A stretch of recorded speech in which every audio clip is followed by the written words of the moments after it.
So, Roderick, welcome to Disabled and Proud. How are you today? I'm doing well. Thank you for having me. Thank you so much for being here. I am really excited about this conversation because I think I'm going to learn a lot about Ironman and about Team USA, which I'm pretty excited about. Yes, ma'am. Yes, indeed.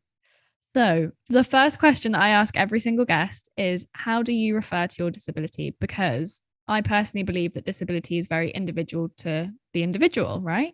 And Mhm. nobody refers to their disability the same. So, how do you refer to yours? I am a amputee.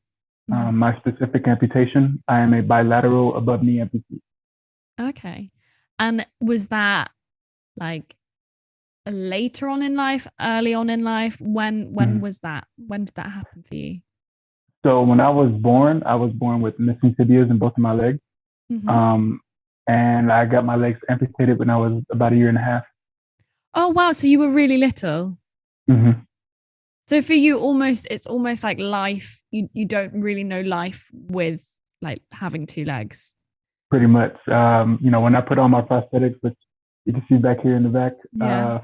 yeah, it's like putting on shoes at this point. Yeah. Yeah. And so obviously like you don't really like remember any different because for you, like you were, as you say, like what, a year and a half. So that's is that like 24 Right. months? God, that I is was really little. Yeah, and then I didn't get my first pair of prosthetics until my baby legs when I was maybe two and a half. Oh wow. So there was quite like a period of time where it like you didn't have any prosthetics and you were you just crawling, I guess? I don't really know. Yeah, a lot of it was we had to let the stitches heal, so I couldn't do too much. Uh-huh. And then once they healed, my mother just kind of let me run around and adjust to my new walk of life. Hmm. According to her, um, because I had missing tibias and I was crawling around, there pretty much I couldn't support myself with my legs. So Uh-huh. they were really just this kind of dead weight hanging on behind me. Uh-huh. Um, and so once they were gone, I was able to move freely. And children, they naturally adapt to whatever situation they're in. So yeah, I just kind of got comfortable with that. Oh, that's amazing. And I love how like you just said children adapt to anything in the situation that they're in because I think especially disabled children because they don't necessarily know any different, their whole Hmm. life kind of becomes about adapting, but it's almost unknown to that child that they're adapting. So when I think about my childhood, I think I adapted everything to suit me, but I didn't know Hmm. that that was adapting because that was Hmm. just how I lived life. And it's not until you look back and you're like, whoa, I can do some cool stuff. But you can't Hmm. explain how you can do it because it's always the way that you've done it, right?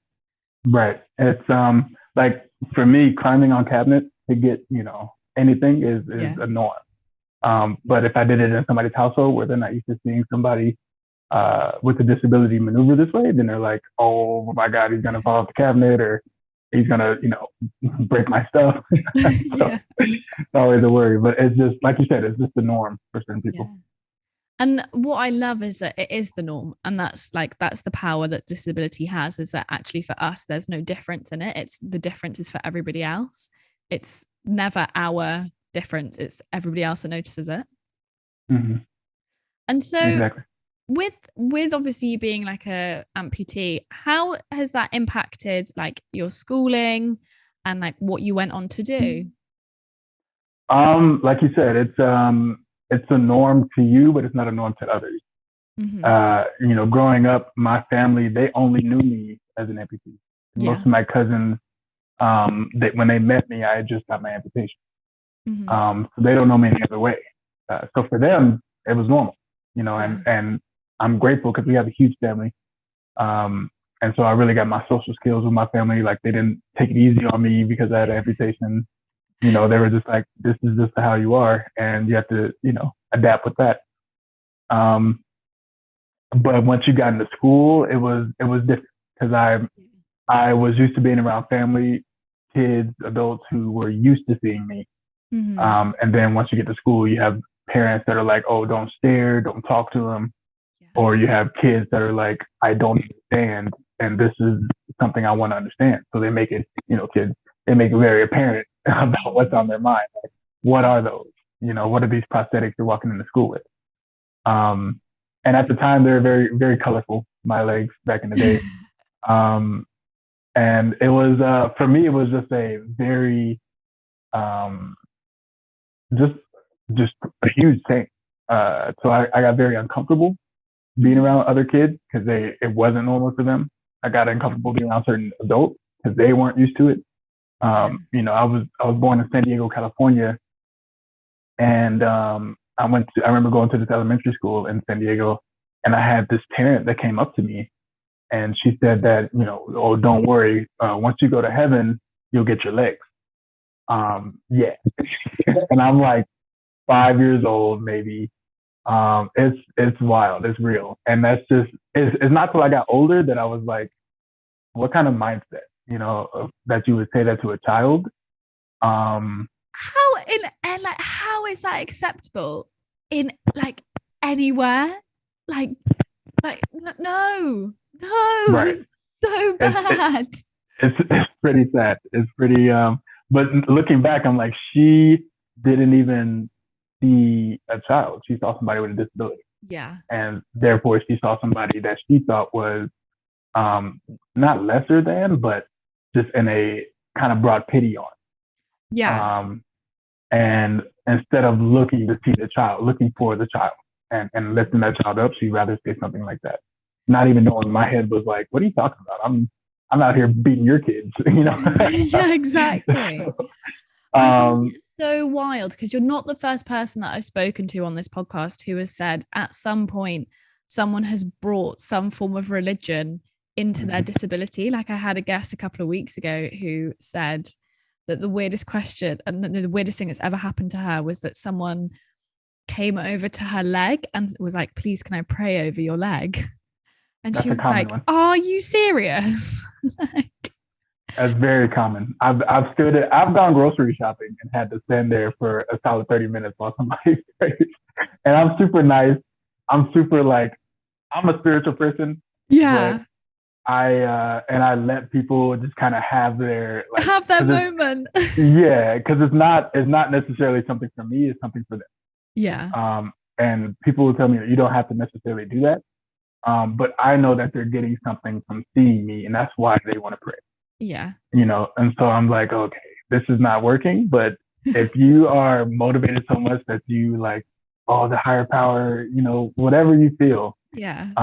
I believe in the higher power too. It might not be the same way you view it, but yeah, it's crazy. It's interesting. I think you might be a nicer person than me because like I'm spiritual. Like I believe that there's something out there. I'm not really sure what it is. But if someone asked me to pray over my arm, I'd be like, you can fuck off. Because we know, like, we're not, I don't know, not chameleons or whatever kind of lizard that regenerates. It's just not going to happen. So yeah, exactly. Like my arm is not going to grow back. Like, thank you for praying for it, but it's never going to happen. Like modern science is not there, and I don't think it ever will be. But cheers. And I think for me, I think where the spiritual side comes is I would rather whatever spirit or soul is walking through this life in whatever form, if they can learn to appreciate their life in that form and then find better and better days as they go along, more things to appreciate, then that's the person that's more in tune with a higher power. Not the person that's like, oh, you're down and out, let me pray for you. Yes. Yeah, I know. And I completely agree with that. And like, it's so wild, isn't it? It's so wild what people think that they can say and get away with. And like, sometimes when I replay what people have said to me throughout my whole life, I'm like, that is just so unacceptable on so many levels. But then at the same time, you have to laugh at it. Because I think if you don't laugh at it and if you can't see the funny side in it, there is almost like a point where you're like, no, this is too far. You would just cry. You would just be like, that is it. But we can see the funny side in this. Like, I'm glad we had this conversation. We had a giggle about it because actually it is quite funny.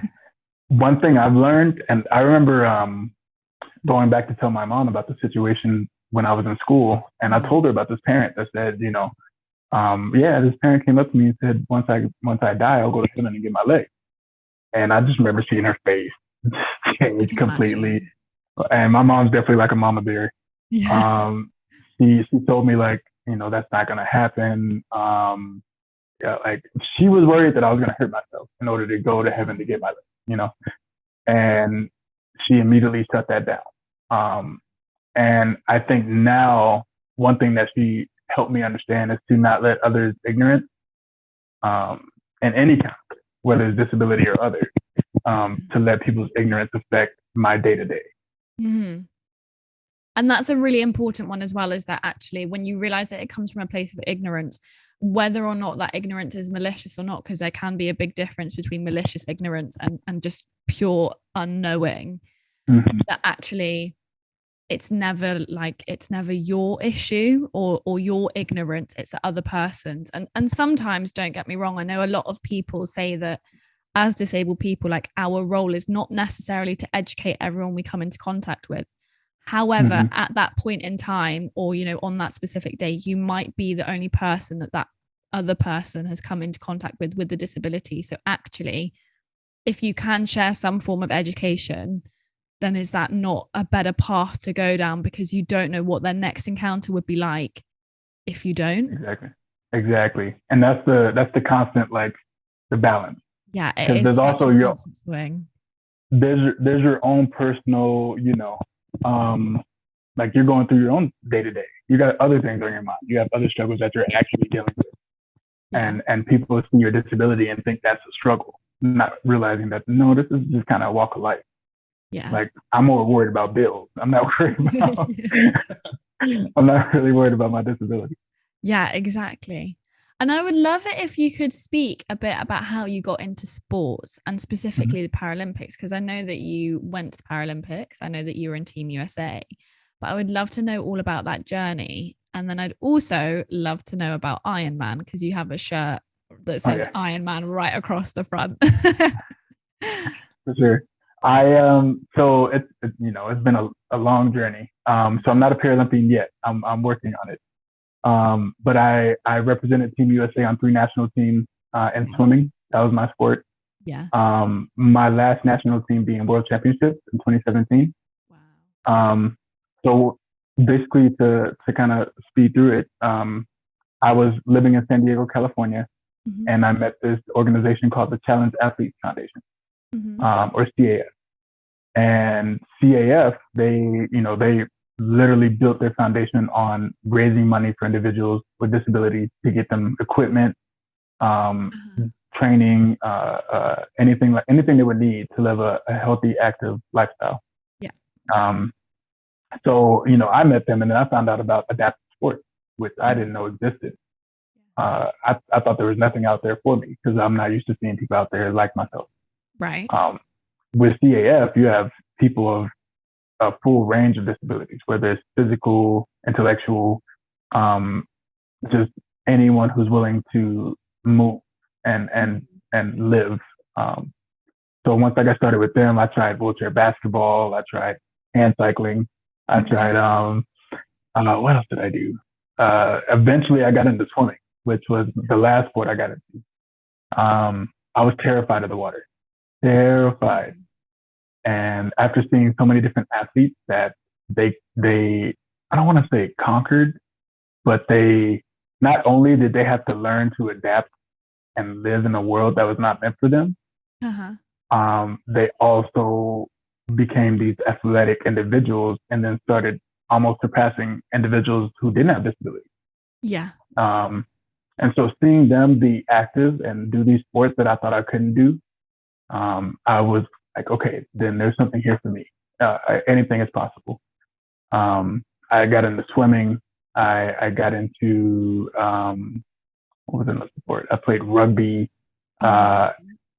But really, wheelchair basketball and swimming were my sports. I think once I overcame that fear of swimming, I just fell in love with it. I wanted to be in the water all the time, because I was no longer afraid. I was comfortable. So I can be in there and kind of be relaxed. So I took to that sport. I started training. I moved to Alabama from San Diego, started training out there. It's just cheaper to live in Alabama than it is in California. So that's why we moved. Continued with wheelchair basketball and swimming, but I also had Paralympic dreams. Yeah. And you can't do 2 sports training for the Paralympics. Some people can, only the best can, but it's hard to really get a gold medal in both events. So I got a grant from the Paralympic Academy to go to the 2008 Beijing Games, and I went to the sports that I played. So I had a friend, Rudy Garcia Tolson, who is a Paralympic swimmer, and I got to see him get a gold medal in his main event. And then I went to wheelchair basketball, and I saw, people that I knew that I played with that were going up in the tournament. Yeah. And so I was like, okay, this is amazing, but what do I want to do? And at that time, I chose swimming. Yeah. As time went on, I worked my butt off. I went to college, started training there. Mm-hmm. And I think having that, and first off, being in a sport like swimming is it's one of those where you can't fake it. Like, you have to come correct every day, because the water, it'll tell you. It'll tell you it will where chew you're you up and spit you back out. Exactly. If you didn't sleep well that night, it's gonna show. Yeah. So I really took to swimming, and it kind of disciplined me in a way, to the point where when I was in college, I wasn't with everybody else. I was going to class and then going to practice, and then I was tired. I would go back to my dorm. And it really got a work ethic that is hard to replace now. It really got you, once you're comfortable with getting up at 4 a.m. to go swim in a cold pool twice a day. Kind of do anything if you can get up at 4 a.m. and like put yourself into a freezing cold like swimming pool. You're pretty hardcore if you can do that.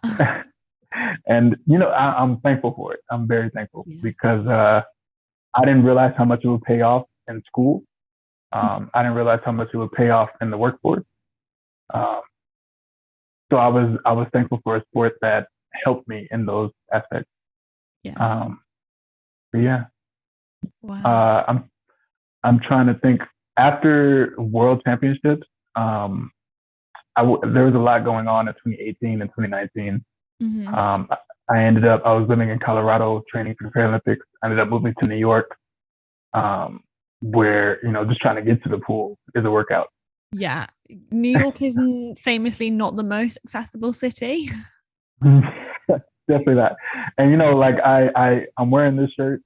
Yes, I did an Ironman, but even for me, New York was hard. Yeah. And I say that because I'm used to adjusting and adapting and finding a way. But when it's tough for me, I can only imagine how it is for someone else. Yeah. And yeah, like you said, it's not very accessible anywhere. No, but training there, 2019, I had a choice of going to another swim meet to qualify for Tokyo, or to qualify for a national team leading up to Tokyo. And or I had the chance of going to Oceanside, California, which was a half Ironman. Okay. And by that time, I was like, I love swimming, but I really love endurance sports as well. Yeah. It was the first time I would do a mile swim on top of a 13.1 mile or half marathon run, while I had a teammate who did the bike. Yeah. And I was hooked. I was completely hooked. I had been training for the 100-meter breaststroke for so many years that switching to the sport where I just had to rely on my endurance, which I knew I had. It was very much a change in pace for me. Yeah, for sure. And I think once you've trained so hard for something, so like for you, it was 100-meter breaststroke. So like you're kind of doing that day in, day out. Ironman almost gives you that like fire to try something different, even though you're still using the same elements of what you're training for. You can put it in like a different direction, and like it spices it up a bit, because it can get a bit monotonous once you're training for like the same race again and again and again. So that must have been like so fun for you to find something else. So it's, it's kind of still in your remit, but something completely different at the same time. And it transferred over because at that time I was used to doing 5,000 meters a day, sometimes 10,000 meters a day, depending on if we're doing singles or doubles. So my endurance was up thanks to swimming. Yeah. So once I got in, swimming in a pool and swimming in open water is very different. Um, but once I got in open water, it was just go. You don't have to worry about necessarily the best time. You just have to hold a certain pace. Yeah. And even on the run, the most I ran was 6 miles through Central Park. But I knew that endurance was there, so I just had to hold a certain pace. And so when I went to Oceanside, California, after the 6 mile mark, every mile I was like, okay, this is the furthest I've ever gone in my life. This is the furthest I've ever gone in my life. But I held a certain pace that for a first timer, I was impressed. My friends and family around were impressed. I think I went 1:39. That's amazing. I don't know where it came from. I have no idea. It just kind of happened. But that's how much fun I had. I was just in the moment. Triathlon, Ironman is just like such a community where you meet some of the best people. Usually these people have they've adapted or conquered some kind of obstacle in their life, whether it's through work, whether it's through their own struggles. So when you meet these people, everyone's in this mood where we all want to finish and we're all going to help each other get there. Yeah. Yeah. And so I was just having the best time, and that kind of changed the tide for me from going to swimming into triathlon. I really like what you did there, because you just said, "Oh, it's changed the tide for me." Like, pop a little swimming pun in there. It was funny. Not intended. And with all of this, so obviously, like you've trained so hard for the things that you've wanted, and you've gone after your goals, which I think is always laudable and always commendable. Did you ever face any like backlash doing like Ironman or anything like that? Did you ever come up against any barriers to entry when you first started out? Honestly, the opposite. I felt like I was thrown into it with no training. You were literally just like left, like, go have fun, enjoy. Pretty much. 2019 was a roller coaster. So after Oceanside was in April of 2019, I was talking to some of the staff at CAF, and they asked me, like, would you consider doing an Ironman? And at first I was like, because I have my buddy Rudy. He attempted the Ironman in 2009, and he's a 5-time Paralympian strong swimmer. And I remember he attempted the Ironman and he missed the bike cutoff by 15 minutes. More of a technical issue. Yeah. But I remember how he was just upset. And for me, this is somebody I see in such a light. Like, if he could do it, like, well, that's kind of what I thought. It's like, this is really tough. Yeah. So I had that in mind. I don't know if I want to do it, because I don't know if I want to use a standard bike. I didn't want to use the push rim for the run, and they just have certain standards that they're used to. And I told the Ironman Foundation and Ironman headquarters, if you want me to do this race, can I do it in a hand cycle and then my running? My hand cycle, I'm used to.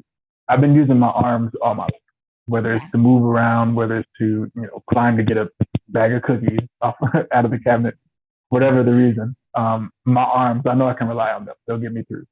So with the swim being 2.4 miles, I relied on my training, and the bike being 112 miles, or I wish I knew the exact kilometer transition, but I don't know.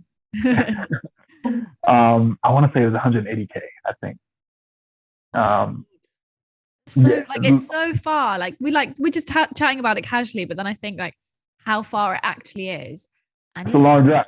Big distance. Like, it's not just like a jog around your local park or a little cycle. It's like a good couple of hundred times around that park. Right.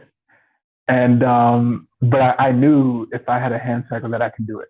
Yeah. And with my running legs, I got my first pair of running legs from the Challenge Athletes Foundation when I was 10 years old.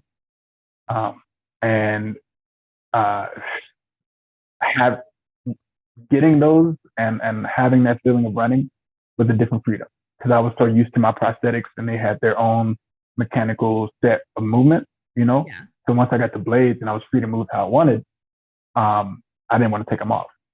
So I told Ironman, this is how I run. I don't use a push rim. Um, Mhm.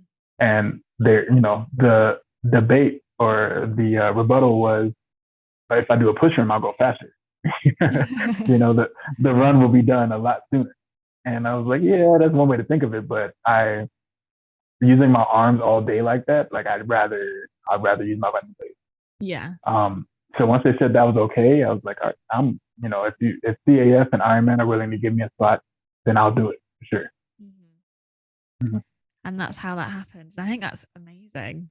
And I love as well that you stood your ground with the blades, because I think a lot of people think they know what's best for disabled people when we always know what's best for ourselves. And it's Mhm. having that gumption to stand up for yourself and be like, actually, this is going to suit me better. So you need to listen to what I have to say. I remember watching this. I don't know if you've seen it. There's this movie on Netflix. It was a documentary actually called Crip Camp. Oh my gosh, I'm obsessed with Crip Camp. Obsessed. It's so I good. loved it. It was really good. And there was one line this guy had on there, and I was like, that is deep. That is very deep, especially at that time. They were living in a worse New York than what I lived Yeah, for in. sure. So I can't remember how he said it, but he said something about, if you were somebody with a disability and you're silent, then you're accepting pretty much being complacent. Like nobody's Yeah, you're almost part of you're the problem. almost, yeah. Like people are just gonna give you what they think is right versus what you know is right. Yeah, Um, that's bang but on. yeah. And that is so true. And that documentary in particular, like I absolutely love it for a whole host of reasons. Because I love all the main, like I was about to say characters, they're not characters, they're real people. Like Mm-hmm. Judith Human, she is genuinely like one of the most incredible women ever, I think. And then I think there was just so much in that documentary that really highlighted to the outside world who are not disabled what it would have been like, back in, I think they were like what, 60s, 70s, to be a disabled Mm-hmm. person, and how far society has come, which is great. However, how much work there is still to do in society. Mm-hmm. And I've just got so much time for that documentary. I love it. There was one scene specifically that really rocked me. I remember when I think they were at the Capitol, or were they in New York? I can't remember. And they were climbing up the steps, Yeah, I was about to say climbing up the steps. right? Just to show that, this is a prime example of what we're talking about. There's nothing for us. Yeah. Um, and I remember, I'm such a, like, I love seeing two forces of good collide. Um, I remember when they were doing that and they had their sit-in in the Capitol, Yeah. but they still needed food and water. And the first people well, not the first, but one of the main groups to come help them were the Black Panthers. Yes. Um, because if anybody knew about struggle, it was them, you know. Mhm. And so to see that scene, I was just like, God, this is too much right now. Like I'm the type that I get sad, like I cry in movies. I'm not gonna lie, but Oh, I'm me like too. I try to be tough. I'm like telling that tear to get back in my eye. That scene where you see them helping each other, it was remarkable. Um, and I remind people, like this is like with an ADA. This is like with them doing that struggle or going through that struggle to make these changes for us. And that's only here. And uh, if you don't mind my asking, I wanted to ask you, I know what it's like here because of what we have with the ADA, but I don't know what it's like in other countries that don't. So And we I don't was curious. have like an ADA. We don't have like a disability association or anything like that. And to be fair, my knowledge on the UK like disability like laws is not, it isn't where it should be. And I can Mm, happily admit that. Um, but we don't have the same issues in terms of, we have like the NHS. So anything that people with disabilities need or have, you can get it in terms of like prosthetics, equipment, all of that kind of stuff. When it comes to like laws and rights, and we have this thing called PIP, which is like, mm, it's like a payment. The laws surrounding that are very, like, it's complex. It's not easy to get your head around at all, and it can be quite difficult. And I know that there's a lot of issues with disability payments and that kind of stuff. So it's a really it's a really tricky land to try and navigate. And I'm definitely not fluent in it. And I think trying to find someone who is fluent in it is also going to be a very difficult task, because it doesn't make sense to everyone. And it doesn't make sense to the people who necessarily make it. And I think they part and parcel make it that way just because it can be quite difficult to navigate. But what I'm really interested to ask you is that obviously in the UK, if you are a prosthetic user, you can get your prosthetics through the NHS, which is our national healthcare system. And obviously you can get private prosthetics as well. But with you in America, how does that work? Do you have to pay for your prosthetics? Like, what's like the process to getting them? And like, you know, if you wanted to, for want of a better word, how would you like upgrade? Is that available? How does that work? For sure.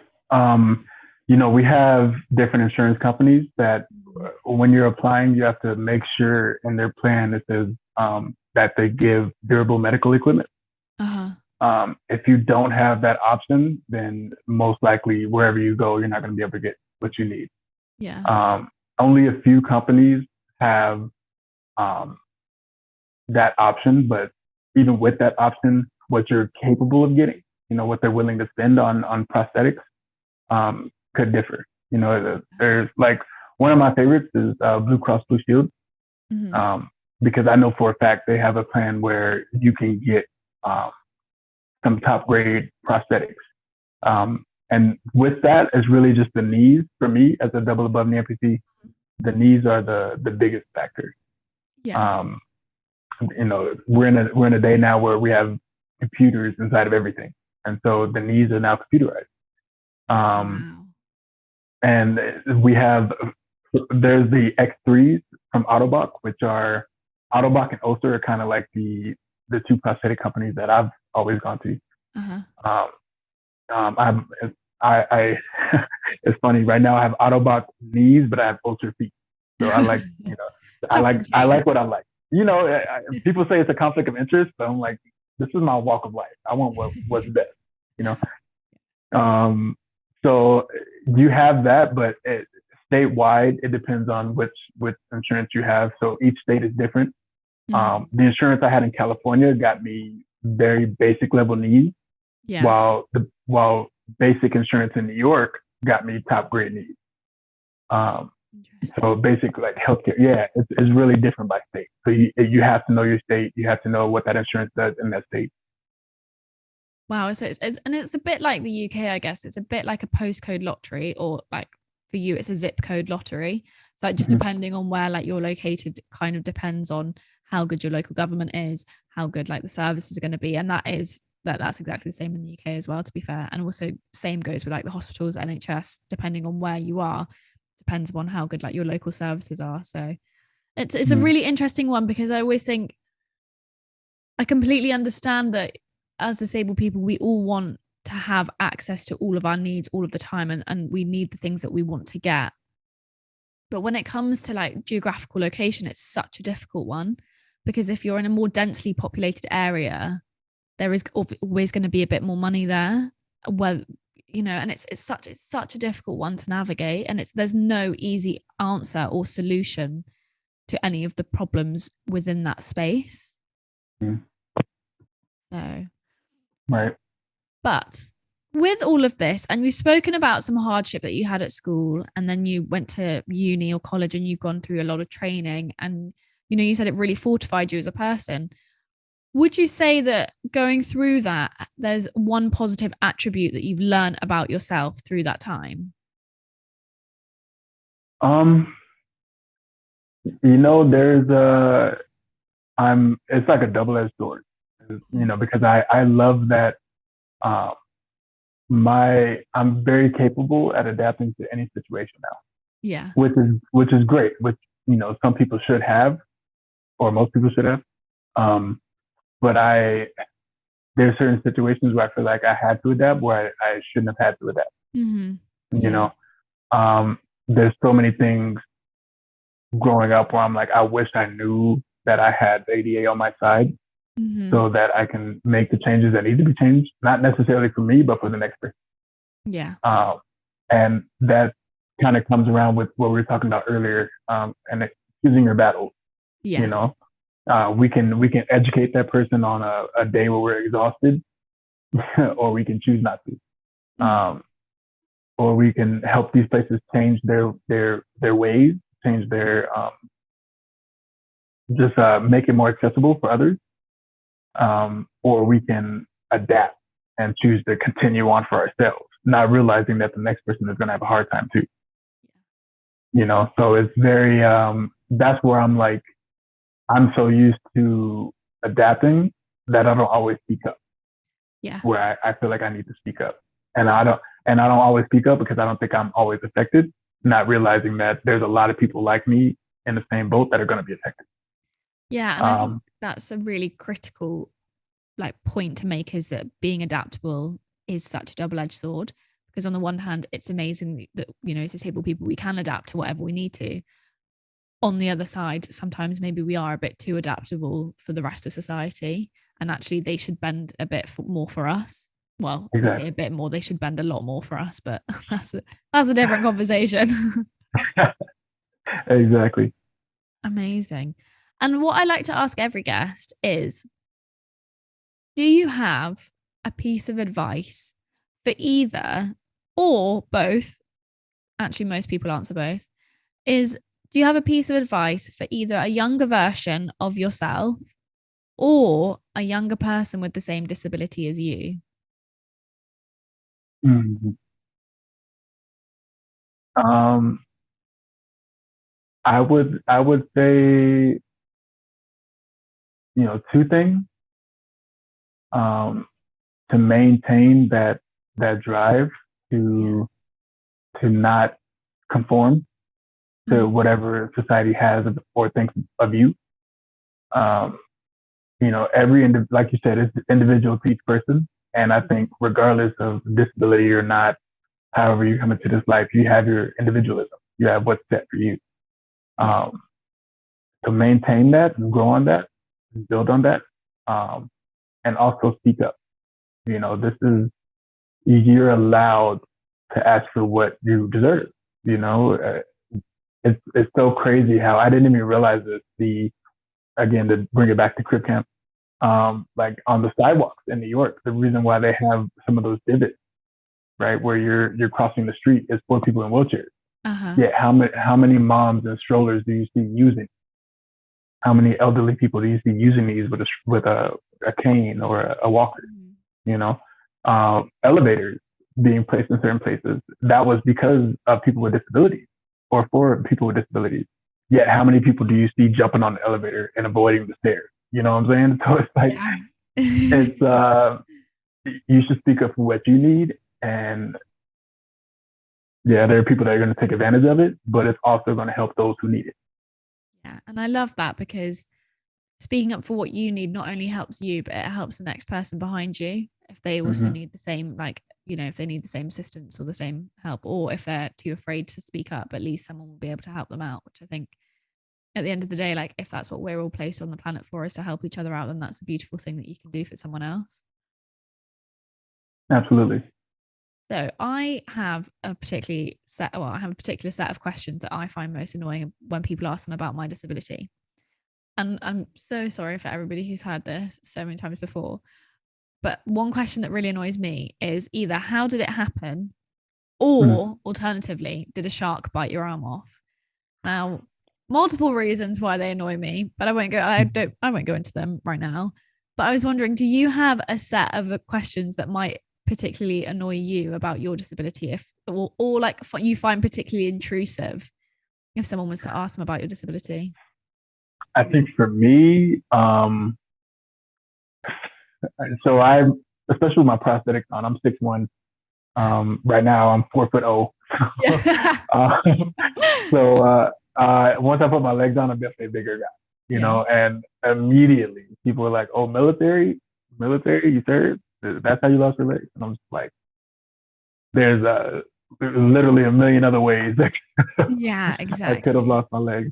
So, but it's usually from other military individuals that ask me, and I had to realize that it's because they know somebody that went through that they associated with that. Yeah.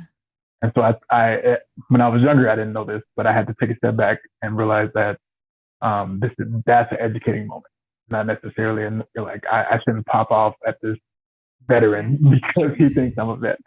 Um, that's probably one, and it's not. It's I'm honored. I'm glad they think that of me, but I'm a civilian. I'm just a Joe Schmo. Um, so that's one question that just opens the door, I would say. Yeah.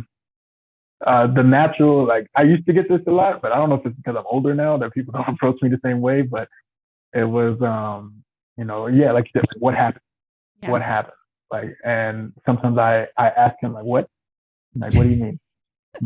Like, what are you talking about? Like, what are you talking about? Like, what? And then they'll say it again, like, and they'll look down, like, what happened? What? And I'm like, sometimes I've learned that people just don't know how to talk. People don't know how to communicate, and it's so mind blowing how, because if you would look at the individual, it'd be a lot easier. If you would see this person and say, okay, how do I want to be approached? Like with something like this, would I want somebody to just walk up to me and ask me what happened, or would I want somebody to say, hey, if you don't mind me asking this question, can I ask you what happened to your leg? Yeah. Because obviously that individual's got stuff going on. They got their own thing that they're going through. So I know me, I would be very just respectful as I approach them, and then willing to accept whatever answer I get. They might not want to talk to me. They might not want to explain that, or they could go into detail. But yeah, I think that's what it is. And walking through New York, I definitely got that the most. There were people that would look at me and as an individual, and I could literally count daily how many people would only look down at my legs as we walk past each other. Uh-huh. You know what I'm saying? Never looking up at the person. That's all they saw. So it's usually those people that they can't get that out of their head. They can't. Sometimes they're older. They can't. It's hard picturing something like this in this day and time. And it's just not the norm. And I think that's where I love being a professional athlete for USA, is I get to travel, I get to do this everywhere. And whether you see this on the regular or not, this is the norm. Try to make that little change day by day. Yeah, exactly. I do have a question though about your prosthetics. So you said you're 6'1" with them now. When you were like growing up, did they get bigger so that you would incrementally grow? Because I'm thinking about like 12-year-old you being 6'1", and I just feel like that might not have happened. Like maybe you hit like 5 foot and then like 5'6", and then you got to 6 foot. Is that how it worked? It was. We went off of what made me comfortable. So normally what they did, we would go off my wingspan, and depending on my wingspan, they would make me that height. If that height was comfortable, then I would say good. If it was too high, I didn't feel stable, then they would bring me down a little bit. Yeah. Another big part of that was my shoe size or my length. As I got taller, I would try to keep my shoes small so I can buy cheap shoes. Get them from the kids section. Exactly. But once you get to college and you still have these size 7 feet, it just doesn't work the same. So I had to start getting longer and longer feet. And then with the longer foot, with my gait, if I'm not used to it, I can trip up. Of course. So it's really just, you have the same relationship you would have with your doctor or with your coach, you have to have with your prosthetist. You have to be, this is what's worked for me. I'm very specific. My right leg is an inch longer than my left. So I tell them this so that they can make the changes. Yeah. So it's those little things. Yeah. And so I've got one final question for you.